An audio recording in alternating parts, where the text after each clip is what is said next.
This is probably the most recognizable, iconic symbol in the world. You know, there's a lot of great symbols out there, a lot of signs and a lot of structures and buildings that are historic, but I mean, I think the Hollywood sign is recognized by everyone around the world. There's no two ways about it. We want to say thank you to Steven Spielberg, to Tom Hanks, to Hugh Hefner, and so many other people that put money into this in order to protect the land. That was former California Governor Arnold Schwarzenegger thanking Hugh Hefner for helping to save the iconic Hollywood sign from developers. I'm back now with Hef. I mean, that was a great moment, wasn't it? There's the California Governor thanking you for saving, as he said, the most famous sign in the world. Yes. Why was it important to you, the Hollywood sign? Well, I grew up very much influenced by the movies. I escaped into that fantasy world when I was a kid. And I think the sign, is more than a sign. It is an iconic representation of dreams. So when the sign was falling apart in the 1970s, I put together a party and raised money to save the sign. And then we came back again in the recent past to save the land around the sign. You're in your mid-80s now. Your mother lived to be 101. So, wow. I mean, there's clearly a life potentially in the old goat yet. Yes, the plan. Is that how you see it? How old would you like to live? Well, there's a song that Sinatra did. If you could survive to 105, think of what you would derive. 105 plus. Do you ever think about death? Do you worry about dying?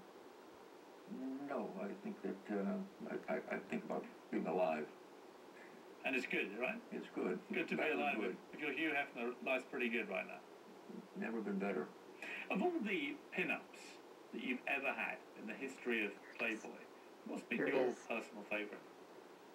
Well, it all began with Marilyn Monroe. So. Yeah, I think we've got that one, actually. Just to remind you, there it is. I mean, that's such an iconic image. Iconic. And would that be your favourite? It would have to be. Do you think she was the greatest pin-up of them all, Marilyn? Well, I think she's the major, sex star of the 20th century. And, without Marilyn, I wouldn't be here. And you bought that dress for $500. Yeah, and it became a business that's worth, what are you worth now? Billions. Stopped counting a while back. Can I guess? I don't know. But you're north of $100 million, right? Yes. The company's worth, 2 or 3, 4.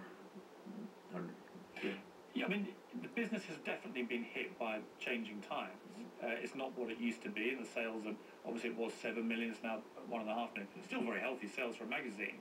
But how have you seen the threat from the internet into your kind of territory? Has it been ruinous in terms of the long-term business plan, or have you been able to adapt to the changing dynamic? It has to do with adapting. I think that the reality is that, Playboy was there, supplied the torch for the beginning of the sexual revolution. With the arrival of the sexual revolution, Playboy was less unique. And I think the reason we survived and prevailed is because we've always been more than just a sex magazine. It's a lifestyle magazine and done with class.